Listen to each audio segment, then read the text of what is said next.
तो बहुत समय पहले की बात है। कुंतलपुर नामक गांव में नेहा अपने मामा मामी के साथ रहती थी। नेहा की मामी सुमन बहुत ही कठोर स्वभाव की औरत थी। सुमन बिल्कुल नहीं चाहती थी कि नेहा उसके घर में रहे।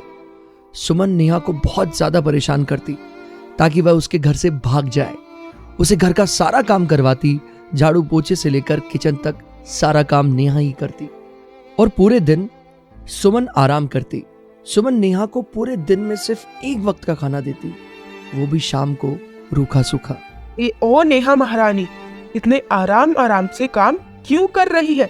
तुझे पता नहीं है क्या? आज मेरी बहन मिलने आने वाली है। घर की अच्छे से सफाई कर और हाँ, स्वादिष्ट खाना बना। और खाना बनाने के बाद खाने की तरफ आंख उठाकर भी मत देखना। जी भाभी जी, मैं ये सब काम कर दूंगी और खाना भी बना कर रख दूंगी। मैं उसकी तरफ देखूंगी भी नहीं। आप शाम को मुझे जो भी रूखा सूखा खाने को देती है, मैं बस ऐसे ही दे देना, उसी में मैं अपना पेट भर लूंगी। आपने मुझे अपने घर में रखा है, यही बहुत है। हाँ, मैंने बहुत बड़ा एहसान किया है तुझे यहाँ रख के, वरना तेरे माँ बाप तो यहाँ छोड़कर कब की जा चुके हैं। सड़क पर भीख मांगती फिरती कहीं पर। अब चल काम पर लग जा। बेचारी नेहा बिन माँ बाप की बच्ची सारा दिन काम करती और अपनी मामी की दुत्कार भी सुनती। शाम हो जाने के बाद सुमन की बहन आ जाती है।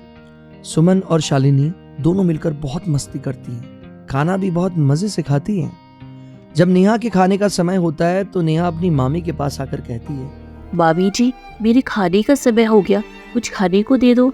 दिखाई नहीं दे रहा तुझे? मैं अपनी बहन से बातें कर रही हूँ। अपनी मनहूस शक्ल लेकर कहीं भी आ जाती है। एक दिन खाना नहीं खाएगी तो मर नहीं जाएगी। इतने में सुमन को गुस्सा आता है। सुमन गुस्से में उठती है और कल की रूखी सूखी रोटी नेहा के आगे फेंक देती है। मनहूस, यह ले रोटियां और भर ले अपना पेट, और दोबारा मुझे डिस्टर्ब करने मत आ जाना, वरना मुझसे बुरा कोई नहीं होगा। दीदी, आपने सुना है कुंतालपुर गांव में एक ब्यूटी कंपटीशन होने वाला है। मैं यहाँ पर आपके पास इसलिए ही आई हूँ। मुझे इस कंपटीशन में जाना है और जीत कर भी आना है। आप तो मेरी सुंदरता को जानती ही हैं, कितनी सुंदर हूँ। लेकिन दीदी, उस ब्यूटी कंपटीशन में सिर्फ लहंगा ही पहनकर जा सकते हैं। आपको मुझे एक लहंगा दिलाना होगा। आप जीजा जी से कहकर लहंगा दिला दीजिए ना, और वह भी अच्छे ब्रांड का ही। ठीक है दीदी? हाँ, क्यों नहीं। तुम मेरी सबसे अच्छी बहन हो और छोटी भी। मैं तुम्हें अच्छे ब्रांड का लहंगा जरूर दिलवाऊंगी और इस ब्यूटी कंपटीशन में तुम जीतकर जरूर आओगी। फिर एक दिन नेहा को शहर में चल रहे एक ब्यूटी कंपटीशन के बारे में पता चलता है। नेहा अपनी मामी सुमन के पास जाती है और उसे इस ब्यूटी कंपटीशन के बारे में बताती है। मामी जी, मैं भी ब्यूटी कंपटीशन में जाना चाहती हूँ। आप मुझे भी एक लहंगा दिला देंगी? ब्रांड का नहीं, सिंपल सा ही लहंगा दिला दीजिए, क्योंकि ब्यूटी कंपटीशन में सिर्फ लहंगा पहनकर ही जा सकते हैं। मेरा बहुत मन कर रहा है ब्यूटी कंपटीशन में जाने का। क्या दीदी, आप इस नौकरानी को लहंगा दिलाएंगी और मेरे सामने ये ब्यूटी कंपटीशन में खड़े होने का मौका देंगी? मेरी सुंदरता के सामने वैसे भी कोई नहीं टिक सकता, और यह नौकरानी तो बिल्कुल नहीं। दीदी, इस नौकरानी के अंदर बहुत हिम्मत है जो आपसे लहंगा मांग रही है। आप इसे कुछ कह क्यों नहीं रही है? आपने भी अपने नौकरों को बहुत सर पर चढ़ा रखा है। इनकी असली औकात क्यों नहीं दिखाती इनको? मेरी प्यारी बहन, तुम बिल्कुल ठीक कह रही हो। मैंने इस मनहूस को कुछ ज्यादा ही छूट दे रखी है। कुछ नहीं कहती हूँ तो सर पर चढ़कर बैठ गई है। देखो तो इसकी इतनी हिम्मत कि मुझसे लहंगा मांग रही है, वह भी ब्यूटी कंपटीशन में जाने के लिए। इसकी इतनी औकात नहीं है। आ, तुझे तो मैं तेरी औकात दिखाती हूँ। ये सुनते ही सुमन को बहुत गुस्सा आता है। नेहा की वो बहुत पिटाई करती है और उससे कहती है, मेरे सामने तेरी औकात 2 कौड़ी की है। तू इस घर की नौकरानी है, नौकरानी बनकर रह। महारानी को लहंगा चाहिए ब्यूटी कंपटीशन में जाने के लिए।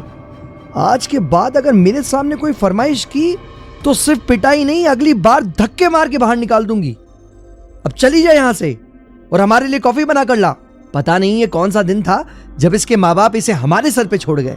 दीदी, छोड़िए ना, आप इस नौकरानी की वजह से अपना मूड क्यों खराब करती हैं?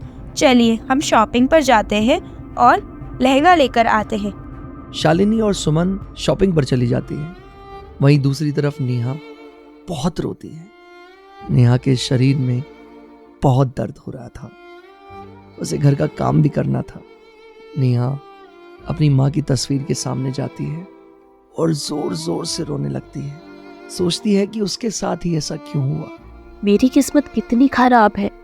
आप दोनों मुझे छोड़कर स्वर्ग में आराम से रह रहे हो और यहाँ मैं नर्क जैसी जिंदगी जी रही हूँ। मेरे ऊपर कितने अत्याचार हो रहे हैं। ब्यूटी कंपटीशन में जाना चाहती हूँ मगर नहीं जा सकती। अगर आप जिंदा होते तो मैं इस कंपटीशन में जा सकती। माँ, अगर आप जिंदा होती तो मेरा हर सपना पूरा हो जाता। मुझे कभी किसी से पिटाई नहीं खानी पड़ती। आप मुझे छोड़ के क्यों चले गए? तभी नेहा को एक आवाज आती है। वो आवाज कहीं और से नहीं बल्कि नेहा की स्वर्गवासी माँ की तस्वीर से आ रही थी। हाँ मेरी बच्ची, मुझे पता है तेरे ऊपर कितना अत्याचार होता है, लेकिन तुझे परेशान होने की जरूरत नहीं है। मैं हमेशा तेरे साथ हूँ। तू ब्यूटी कंपटीशन में जरूर जाएगी मेरी बच्ची। तेरा सपना जरूर पूरा होगा। मैं जानती हूँ तेरा बचपन से ही सपना था ब्यूटी कंपटीशन में जाने का। अब तुझे ब्यूटी कंपटीशन में जाने का मौका मिल रहा है तो तू पीछे नहीं रहेगी मेरी बच्ची। तुझे एक लहंगे की जरूरत है ना? तेरी माँ तुझे जादुई लहंगा देती है। माँ, आप मुझसे बात कर सकते हैं? मुझे बहुत अच्छा लगा आपकी आवाज़ सुनकर। माँ, आप मुझे जादुई लहंगा देंगी? मैं ब्यूटी कंपटीशन में जा सकती हूँ? सच में एक माँ ही होती है जो अपनी बेटी की हर ख्वाहिश को पूरा कर सकती है।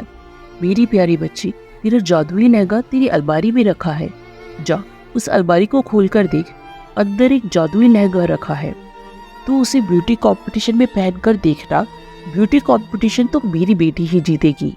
नेहा अपनी माँ के कहने पर अपनी अलमारी खोलकर देखती है तो उसके अंदर एक बहुत ही सुंदर जादुई लहंगा रखा था, जिसे देखकर नेहा बहुत ज्यादा खुश हो जाती है। वहीं दूसरी तरफ शालिनी और सुमन भी शॉपिंग से वापस आ जाती है और वो भी एक सुंदर सा लहंगा लेकर आती है, लेकिन जादू लहंगे के सामने उनका लहंगा कुछ भी नहीं होता। नेहा, कहाँ हो तुम? हम शॉपिंग करके आ गए हैं। हमारे लिए फ्रेश जूस लेकर आ। बाहर तो बहुत गर्मी थी। मैं तो गर्मी के मारे मर ही जाती। नेहा सुमन और शालिनी के लिए फ्रेश जूस लेकर आ जाती है। ऐसे ही समय बीत रहा था। वो दिन भी आ जाता है जिस दिन ब्यूटी कंपटीशन था। सुमन और शालिनी ब्यूटी कंपटीशन में चली जाती हैं। नेहा उनके जाने के बाद जादुई लहंगे को पहनकर ब्यूटी कंपटीशन में जाती है। जादुई लहंगा पहनते ही नेहा पहले से और भी ज्यादा सुंदर हो जाती है। सबकी नजर नेहा से हट ही नहीं रही थी क्योंकि नेहा का जादुई लहंगा बहुत चमक रहा था और नेहा भी बहुत सुंदर लग रही थी। नेहा उस ब्यूटी कंपटीशन को जीत जाती है, जिसे देखकर सुमन और शालिनी आग बबूला हो जाती हैं। घर आने के बाद सुमन नेहा से कहती है, नेहा, जब तेरे पास इतना सुंदर लहंगा था तो मेरे पास क्यों आई थी? अब सच सच बताना, तेरे पास यह लहंगा कहाँ से आया? मामी जी, यह लहंगा मेरी स्वर्गवासी माँ ने दिया था। ये कोई मामूली लहंगा नहीं है, ये जादुई लहंगा है। इस लहंगे को कोई भी पहनेगा तो वह बहुत सुंदर हो जाएगा। मुझे माँ ने ऐसा ही बताया था। दीदी, ठीक है, बात तो सच्ची लग रही है। जब नेहा ने यह लहंगा पहना तो यह कितनी सुंदर हो गई। आपको इससे लहंगा छीन लेना चाहिए। यह जादुई लहंगा आपका और मेरा होना चाहिए। हम और भी ज्यादा सुंदर हो जाएंगे और अमीर भी।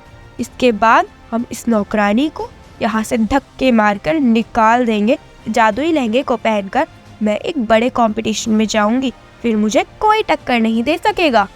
सुमन शालिनी की बात सुनकर बहुत ज्यादा खुश होती है और सुमन नेहा से वह जादुई लहंगा छीन लेती है और शालिनी को दे देती है। जैसे ही शालिनी वह जादुई लहंगा पहनती है तो बहुत ज्यादा बदसूरत हो जाती है, जिसे देखकर सुमन चौंक जाती है।